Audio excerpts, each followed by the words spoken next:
पिछले एपिसोड में देखा था कि कैसे बाइक पर बैठा बंदा यीशु पर हमला कर देता है। अब आगे की स्टोरी को कंटिन्यू करते हैं, जहाँ चीफ और गोस्ट कार में बैठे हुए दिखाई देते हैं। गोस्ट बोलता है कि मुझे विश्वास नहीं हो रहा कि हम गैंगस्टर और माफिया लोगों के बिजनेस में इन्वॉल्व हो रहे हैं। तुम जानते हो ना मैं क्या कह रहा हूँ। अब चीफ बोलता है क्या मतलब।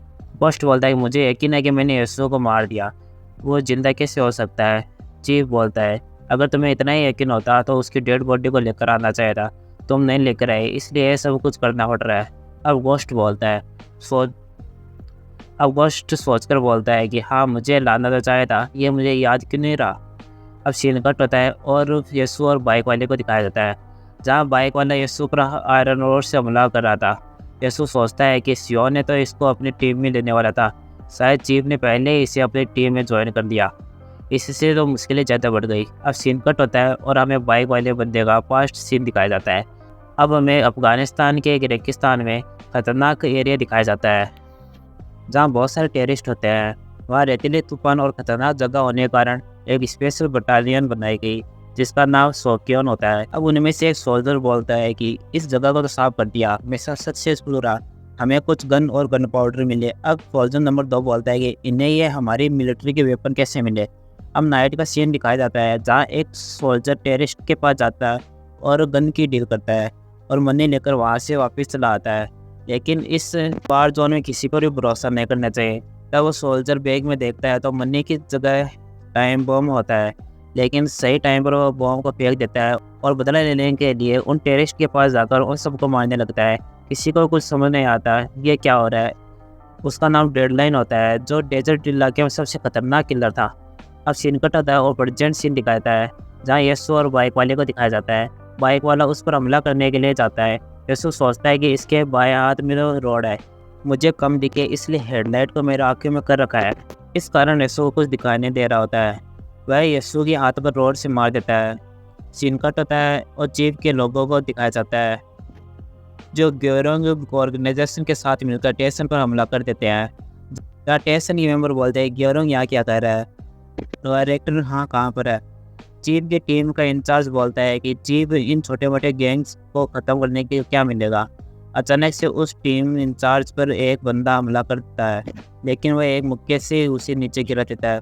चीफ के लोग उन्हें मारने के लिए आगे बढ़ते हैं, लेकिन अचानक से एक आदमी ऊपर मुक्का पड़ता है और वह कोई और नहीं होता बल्कि गुड्डो प्रेसिडेंट होता है। गुड्डो प्रेसिडेंट बोलता है कि मुझे वेकेशन भी अच्छी तरीके से नहीं मना देते, लेकिन मुझे इनवोंग ने कहा है तो उसकी बात माननी होगी। अब ग्योरोंग के मेंबर देखकर उन्हें डरने लगते हैं और कहते हैं कि गुड्डो यहाँ पर क्या कर रहा है। टीम इंचार्ज बोलता है कि गुड्डो कौन है। गुड्डो डायरेक्टर बोलता है कि तुम तो गैंगस्टर नहीं लगते, फिर यहाँ पर क्या काम है। लेकिन आज तुम्हारी बदनसीबी है जो तुम मुझे आज मिले हो, क्योंकि आज मैं टेंशन के साथ हूँ। और वह जैकेट निकालते हुए टीम इंचार्ज के पास जाकर कहता है क्या तुम्हारे बच्चे तुम्हें मनी दे रहे, तो यहाँ पर ये सब कुछ कर रहे हो। अब हमें दिखाया जाता है कि गुड्डो डायरेक्टर ने चीफ के द्वारा भेजे गए सभी बंदों को मारकर नीचे सुला देता है। टीम इंचार्ज और गुड्डो डायरेक्टर के बीच फाइट स्टार्ट हो जाती है। वे दोनों एक दूसरे को पंच मार रहे होते हैं। तभी टीम इंचार्ज एक पंच को डॉज करके गुड्डो डायरेक्टर पर पेट पर पंच मारता है और कहता है कि तुम क्या बड़बड़ा रहे हो, तुम्हें किस बात की इज्जत करो, हम दोनों एक दूसरे को जानते भी नहीं गुड्डे। सीन कट होता है और यीशु और डेडलाइन को दिखाया जाता है। डेडलाइन उस बाइक वाले का नाम होता है। यीशु अपने हाथ को देखकर सोचता है क्या यह टूट गया है, मैं यहाँ ज़्यादा टाइम वेस्ट नहीं कर सकता। अब डेडलाइन और यीशु पर हमला कर देता है, लेकिन यीशु उसे डॉज करते हुए सोचता है कि यह सिर्फ स्पीड के साथ अटैक करता है, अगर मैं इसे फ्रेम पर अटैक करूँगा शायद मैं उसे हरा सकूँ। लेकिन जैसे यीशु अटैक करने वाला होता है, डेडलाइन बाइक का फ्रंट व्हील ऊपर उठा लेता है और यीशु पर अटैक करके चला जाता है। डेडलाइन बार बार आकर इस तरह से अटैक करता रहता है कि यीशु कुछ भी नहीं कर पाता और सोचता है कि मेरे ऊपर 5 बार अटैक कर दिया है, इस तरह से मेरे प्लान पर तो पानी फिर जाएगा। अब यीशु अपने मन को शांत करके उसे ऑब्जर्व करने सोचता है। यीशु देखता है कि वह डेडलाइन बाइक के व्हील को एक जगह घुमाकर स्मोक क्रिएट कर रहा है। ऐसे तो मुझे कुछ दिखाई नहीं देगा, क्या वो मेरे बाएं साइड पर हमला करेगा या फिर इंजर्ड राइट हैंड पर अटैक करेगा। यीशु सोच रहा होता है कि अटैक से कैसे बचूं, लेकिन तभी बॉडीगार्ड आकर कहता है कि पॉसिबिलिटी तो बहुत सारी होती है, लेकिन अटैक करने के लिए जो पॉसिबिलिटी से आगे सोचे वही पूरा है। लेकिन ये सब तुम लोगों पर लागू होता है। मैं तुम्हें सिखाता हूँ कैसे एक एमेच्योर इस तरह की सिचुएशन को हैंडल करता है। अब सीन कट होता है और गुड्डो प्रेसिडेंट और टीम इंचार्ज को दिखाया जाता है। गुड्डो डायरेक्टर पंच खाने के बाद वापस खड़ा हो जाता है। तब टीम इंचार्ज बोलता है कि लगता है कि तुम ज़्यादा ही ताकतवर हो जितना मैंने सोचा था। अब इंचार्ज अपने मन में सोचता है कैसे ये गैंगस्टर की बॉडी इतनी पावरफुल हो सकती है, मुझे जल्दी ये सब कुछ ख़त्म करना होगा। तभी गुड्डो डायरेक्टर उस पर हमला कर देता है।